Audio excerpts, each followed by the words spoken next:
बताइए, शास्त्रों में तो सब में लिखा है कि संत को सबसे बड़ा, सब में लिखा हुआ है, लेकिन जो लिखा है उसको नहीं मानते आप। रामायण रोज पढ़ते हो, उसमें संत की महिमा लिखी है कि वो सबसे बड़े, लेकिन नहीं मानेंगे आप। उनसे शंका करते हो और उनकी निंदा करते हो, और निंदा संत की बौर बौर नरके जाए, कोई नहीं बचा सकता। संत की निंदा अगर आप करेंगे तो कोई बचा नहीं सकता, कोई भी जगत में बचाने वाला नहीं है। इसलिए आपको पता नहीं कि सत्संग नाम किसका है। ये धक्कम धुक्का काम नहीं है, वो तो बहुत ही सावधानी का काम। बोलो। अगम पंथ सतगुरु से पावे, सतगुरु मिले तो राह बता। अब कहते हैं अगम का रास्ता पंथ, पंथ कहते हैं रास्ते को। अगर सतगुरु मिलेगा तो अगम का रास्ता मिलेगा, अगम का पंथ मिलेगा, और सतगुरु नहीं मिलेगा तो नहीं मिलता। अब वो ये कहने लगे, कहाँ बेचारे क्या कर रहे थे, वो तो चेले चपाटों का तो मामला गया। अब ये कहाँ जो उनको मिला, अब वो कहते हैं भाई सतगुरु मिलेगा तभी अपने घर में जाओगे, और बिना उनके मिले हुए पंथ नहीं मिल सकता। पंथ कहते हैं रास्ते। हम मजहब बना लेते, एक फिरका बना लेते, एक पंथ हमारे मत के। अरे ये मत नहीं, वो रास्ता सबका एक है। एक ही रास्ते से आए हो और आकर के भूल गए, वो एक ही रास्ता जाने का है, उसी को पंथ कहते। तो वो कोई कोई जानता, जब वो पूरा मिल जाएगा तो वो जानता है, उसी रास्ते से आपको ले जाएगा। वो नहीं मिलेगा तो घर का रास्ता नहीं मिलेगा। बोलो। सतगुरु मिले कहे दरसाई, बिना संत नहीं बूझे बुझा। कहते हैं कि जब तक संत नहीं मिलते हैं तब तक उनका कौन विवेचन, कौन अर्थ बता सकता है। जो किताबों में उलझे हुए हम, वो मिलेंगे तभी तो बताएंगे वो कि तुम कहाँ कहाँ फंसे हुए हो, क्या क्या कर रहे हो। ये जो कर रहे हो ये तुम्हारा काम नहीं है, ये सब क्रिया तुम्हारी व्यर्थ चली जाए। इसका छोटा मोटा शुभ कर्म का फल जब आप प्राप्त कर सकते हो, कोई बुरा न करो। और तुमने जो बुरा किया तो वो जो जरा भी करते हो तो सब उसमें बुराई में सब नाश हो जाएगा, वही फिर काला हो जाएगा। जब कालमा जमेगी तो पुण्य जो है उसमें नष्ट हो जाएगा, फिर पुण्य का चला जाता है।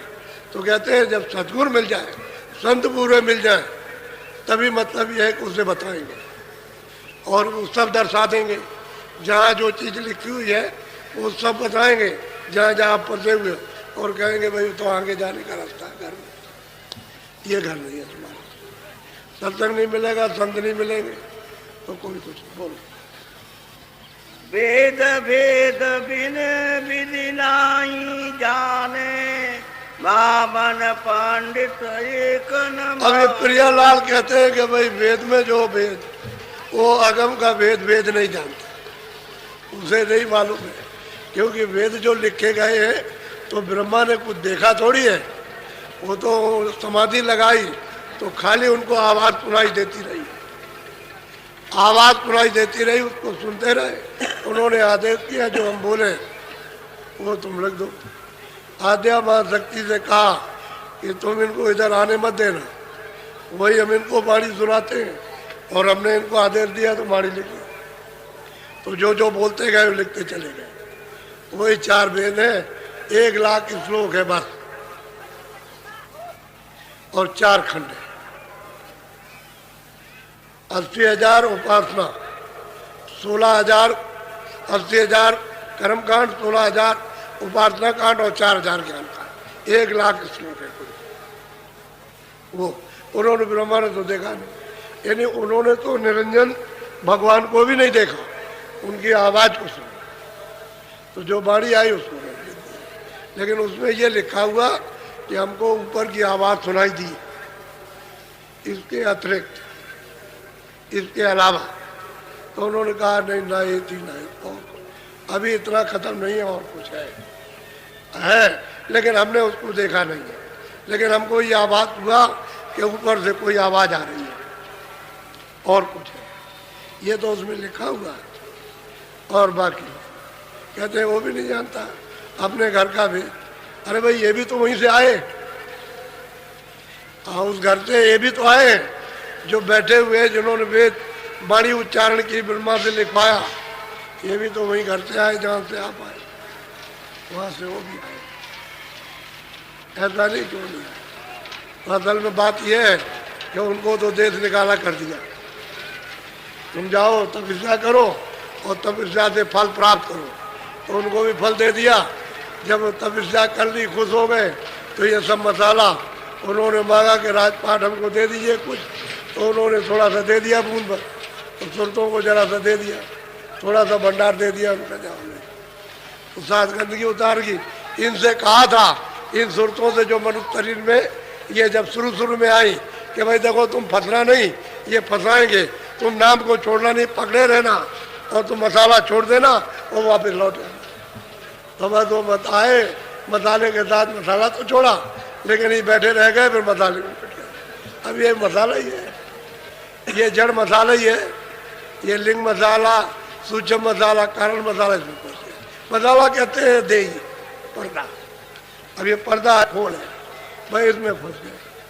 फिर सोचते हैं नाम को छोड़ चुकी, बस भूल गए रास्ता। अब ये नहीं मालूम कि ये डोरी किधर से कहाँ है, कैसे मिलेगी और कैसे हम आए, उसको भूल गए।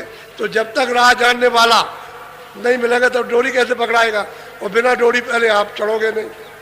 तो आपके पास ही डोरी है, आँख के सामने ही लटक रही है, लेकिन बीच में ये सब ये तमाम भंडार कूड़े का लदा हुआ पहाड़ों की तरह से। इसकी वजह से डोरी नहीं पकड़ सकते हो, क्योंकि डोरी में तो प्रकाश है, आवाज है, शक्ति है, उसमें अमृत है, सब कुछ उसके अंदर में है। और वो इस तरह से लटक के गुंजारमान कर रही है ऐसे, और वो महात्मा इसको पकड़ा देते बस, क्योंकि ये उसी का, ये सूरत जो बैठी हुई है उसी का, इसी डोरी का तत्व है, जल रहा है। तो ये मिलना चाहता लेकिन काई पर्दा नहीं मिलने देता। अब महापुरुष उसको साफ करते तो ये सटाक से चुम्बक की तरह खींच लेते, ऐसे पकड़ लेते, फिर जरूरत को नहीं छोड़ती। यही आदेश दे के भेजा था इसको छोड़ देना, तो आपने छोड़ दिया, क्योंकि सब सुख मिल गए ना आपको, सब आराम मिल गए, तो उसी में आप भूल गए, धीरे धीरे इसमें फंस गए। ये बात, फिर उसने विधान बना दिया, विधान बनाया कि देखो हमारे देश को ये पाप ये पुण्य, और तुमको हमने आज़ादी दे दी, तुम जैसा चाहो ऐसा करो, लेकिन जो करो सो अपना अपना भोगो। उसके लिए हमने जेल खाने बनाए, इसमें से निकाले हम उसमें बंद कर देंगे, और वहाँ अग्नि वसूल करेंगे, सजा देंगे। जब कोई नहीं दे सकता तो जेल ही तो होती है कि भाई इसके ऊपर में इतना कर्जा हो गया, नहीं दे सकता तो 5 साल, 10 साल, 2 साल, 4 साल सजा देंगे, चलो उसका भुगतान हो जाएगा। और क्या होता है, वो सजा ही है। अरे खानों में बंद कर दिया, सजा ही है। अब भोगो, अब रो, जब वो वसूल हो जाएगा तो ये फिर इसमें बैठाएंगे, और फिर पाप पुण्य करोगे, फिर वापस कर देंगे, फिर तुमको सजा देंगे, और कहेंगे कि तुमको अभी सजा दी थी और तुम फिर तुमने आकर के फिर ये किया, चलो जरा कड़ा दंड देते, तो फिर कड़ा दंड देते। ये है, बोलो। स्वामी दया भाव कर दीजे, दास जाने प्रभु कृपा। यही प्रियलाल अब कहते हैं कि स्वामी कृपा कर दीजिए और आप अपना दास समझिए। गोस्वामी जी कहते हैं गोस्वामी जी से कि आप अपना दास समझिए और आप इस पर कृपा कीजिए और जीवों पर भी दया कर दीजिए। जीवों पर भी दया हो जाए तो अच्छा है, और बिना सत्संग के और बिना आपके कोई पा नहीं सकता। अब ये कृपा दया हो गई, सत्संग मिल गया, उनकी दया हो गई, तो कहते हैं हम तो आपके सेवक दास हैं, अपना समझिए ना, आप हो चुका है, अब वो किसी का होने वाला नहीं। और तन और मन और धन ये सब इन्होंने लुटा दिया, क्योंकि इनके पास तो तन धन यानी सब कुछ था। मन तो है ही, धन भी, तन भी है, लेकिन ये धन इनके पास बहुत था, सब तरह के संबंध।